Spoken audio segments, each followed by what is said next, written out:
Em Sobral, o repórter Alessandro Torres reconstituiu passo a passo o confronto que por pouco não terminou em tragédia.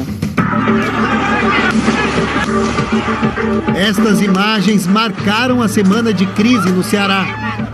A confusão aconteceu na quarta-feira.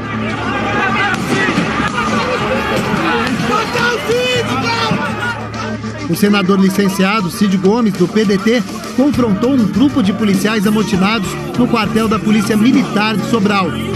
Horas antes, homens encapuzados tinham ordenado que o comércio fechasse as portas.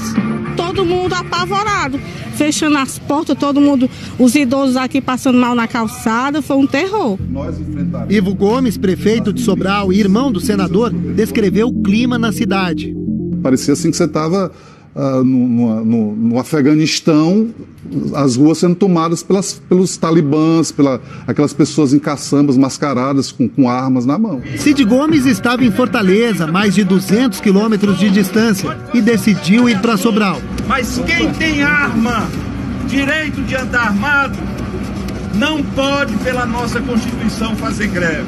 Ele percorreu as ruas da cidade em cima de uma retroescavadeira. Cid e um grupo de apoiadores foram para o quartel. Houve bate-boca e a tensão aumentou depois que ele deu um ultimato. Vocês têm 5 minutos para pegarem os seus parentes, as suas esposas, os seus filhos, calma, e sair daqui em paz. 5 minutos, nenhum a mais. Cid Gomes dá voz de prisão para o líder do movimento dos policiais em Sobral, o sargento da reserva Ailton Vieira, o único que não estava encapuzado. Ele é vereador da cidade e foi expulso do partido Solidariedade depois do episódio. Não tem autoridade para fazer esse tipo de coisa. Me solte. O outro homem dá um soco no rosto de Cid Gomes. Ele começou a ser agredido verbalmente, até o momento que foi agredido fisicamente com um soco. Ele puxou minha blusa. E teve um companheiro que, na mesma passando a ameaça, né, usou dos meios que tinha, né, para poder fazer com que ele se desvencilhasse de mim. Em seguida, o senador avança com a retroescavadeira contra o portão e as pessoas. Vários tiros são disparados.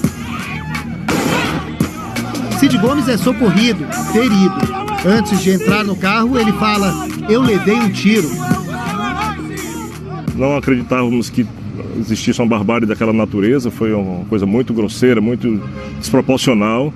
A gente foi para conversar e a gente foi, em dado momento, surpreendido com a ação, com os disparos de arma de fogo, né, com lesões, com muito desespero, a população apavorada. Ele invadiu uma área militar com equipamento, derrubando, depredando o patrimônio público. Então já imaginou uma retroescavadeira que estava com a pá próxima, encostada naqueles profissionais, naquelas famílias que estavam ali.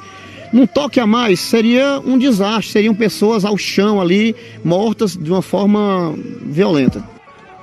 Apoiadores do senador e também alguns amotinados ficaram feridos. Tivemos lá policiais que saíram lesionados, inclusive um na perna fraturada, outro também que inclusive está aqui conosco também ferido. Tem isso aqui que são os estilhaços, mas isso aqui foi tiro. Vinícius Cavalcante é especialista em armas e segurança pública. A pedido do Fantástico, ele analisou as imagens. A gente tem aí entre 7 ou 8 disparos que foram efetuados. Vinícius também contou o número de atiradores. Nós vimos 3. O que faz os primeiros disparos ainda próximo do portão, do lado direito, né, junto à placa da área militar, mais uma pessoa, e depois um terceiro de capacete, esse você vê claramente com a pistola na mão. Dos 3 atiradores, a gente percebe que os 2 primeiros teriam mais chance de efetivamente atingir o alvo lá. Tá? O terceiro faz pelo menos 4 disparos. Na angulação que ele faz, esses tiros vão para o alto. Cid Gomes foi levado para um hospital de Sobral e depois transferido para Fortaleza. Nós conversamos com um médico que atendeu o senador em Sobral. Ele chegou trazido, né, por algumas pessoas, já com dificuldade respiratória, uma queixa de dor no tórax. Foram 2 tiros, 2 ferimentos por arma de fogo. Primeiro projétil, não houve penetração na caixa torácica.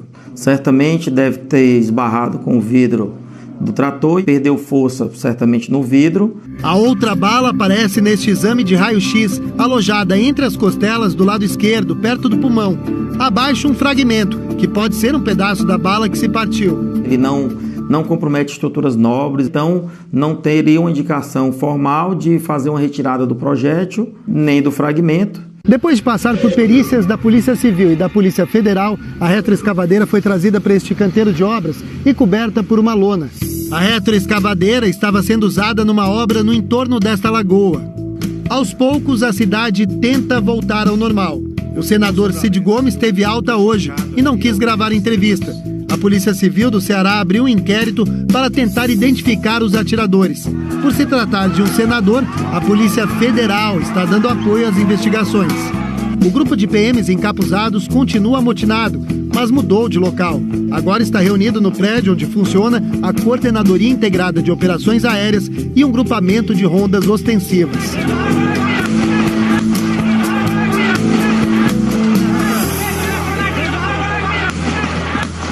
A madrugada de sexta para sábado foi uma das mais violentas da história do Ceará. O Fantástico acompanhou um plantão de policiais civis em Fortaleza. 12 horas de medo e tensão. O clima de terror virou rotina desde que o motim dos policiais militares foi anunciado na terça-feira. Homens encapuzados cercaram e esvaziaram os pneus de várias viaturas e mandaram que comerciantes fechassem as portas. Alguns batalhões ficaram assim, com a entrada bloqueada por carros da polícia. O número de assassinatos no estado disparou. Agora 00:30 e esse é o 7º homicídio. É praticamente um assassinato por hora. Desta vez, a vítima é um homem assassinado dentro de casa. Invadiram a casa e falaram alguma coisa, chegaram atirando. Não, o que eu fiquei sabendo foi que a mãe dele estava no momento, né, e pediu só que ela saísse da frente. Aí ela, também no desespero, só saiu correndo. Não viu nada também.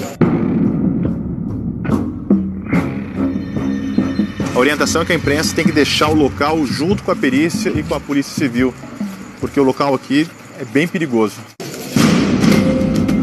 O cenário de insegurança vem de um revés das negociações com os PMs que participam do motim. Eles não concordam com o reajuste salarial proposto pelo governo do estado. Os soldados que têm os menores salários receberiam um aumento de mais de R$1.000. Eles que fizeram essa nova tabela.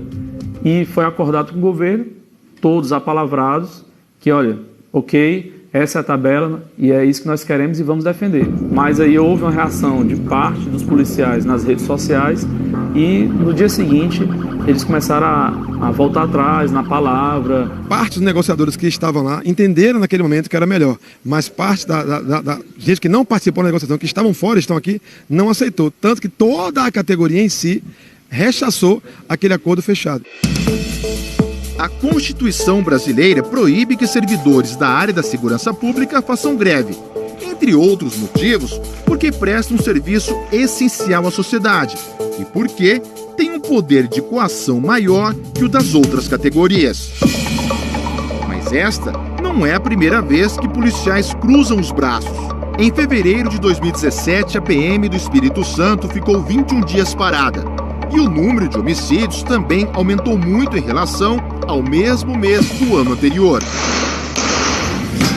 Um dos estudos mais abrangentes já feitos no Brasil mostra que há uma tendência de crescimento no número de paralisações de policiais nos últimos anos. E a principal motivação, geralmente, é o aumento de salário. Reivindicar salários, super legítimo, mas utilizar das mesmas táticas e mesmas técnicas que o crime organizado faz para apavorar a população é perder a razão logo de partida. Isso a gente não pode aceitar. A gente viu alguns policiais com balaclava, né, com esse capuz. Por que isso? Exatamente por causa da repressão, né? Isso é um medo que se tem num país democrático que, para lutar pelo seu direito, tem que se esconder. No Ceará, rodamos mais de 100 quilômetros acompanhando as equipes do Departamento de Homicídios. Esse é o 8º homicídio e a primeira vez que a gente encontra a polícia militar no local da ocorrência. A presença dos PMs logo é explicada. A ocorrência envolvia um policial militar de folga. Ele teria trocado tiros com 2 homens que estavam nesse carro. Ele parou aí para pegar um colega, já fecharam ele e foram disparando. Aí ele foi rápido, puxou a pistola e reagiu. Ah, então vieram para matar o policial. Vieram para matar ele. Agora entendi. Aí, execução, era execução. O policial militar não ficou ferido, mas os 2 homens morreram. São tantas mortes que mesmo com chuva o departamento de homicídios não para. É o tempo inteiro assim, nessa correria, de um lado para o outro da cidade. Um aumento mesmo substancial. Foram 14 até agora, só parece. À noite, eu acho. É, só à noite. Só à noite. O Ceará não é o único estado que enfrenta pressão da polícia por aumento de salário. De acordo com a Associação Nacional dos Praças, 14 estados estão negociando com os policiais e outros 5 concluíram as negociações nos últimos meses. Um deles foi Minas Gerais, que na semana passada anunciou um aumento de 41%. A medida causou polêmica porque Minas é um dos estados mais endividados do Brasil. Isso pressiona todos os demais a tentarem, as polícias a reivindicarem condições semelhantes, ou seja, se Minas, que é Minas, com as contas tão quebradas, conseguiu, porque os outros estados não conseguirão. Voltamos para uma das madrugadas mais violentas da história do Ceará. A chuva dá um tempo. As ruas ficam cada vez mais desertas. Mas as mortes não param. Dessa vez, a vítima é Samuel Garcia, de 21 anos. Estava dormindo, aí o pessoal não queria nem me avisar, meus vizinhos. Aí me avisaram, eu vim correndo de para cá. Era filho único? Meu filho único.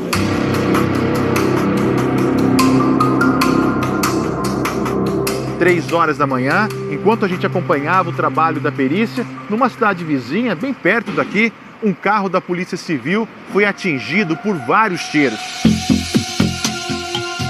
A viatura do 23, o comboio que a gente estava participando, foi recebida a bala, possivelmente por metralhadora. Tá aqui, ó, que quase pega no policial. A madrugada avança e na sede do Departamento de Homicídios a movimentação é intensa. Na rua, carros do ML estão parados. Já não há mais espaço para tantas vítimas. Em outra cidade, um homem é morto junto com a filha a tiros. Um bebê de 1 ano e 11 meses. Os PMs que participam do motim querem reabrir as negociações. A proposta agora é que pelo menos o governo sente e dialogue, coisa que ele não tem feito com a categoria. Doutor, agora não tem mais negociação.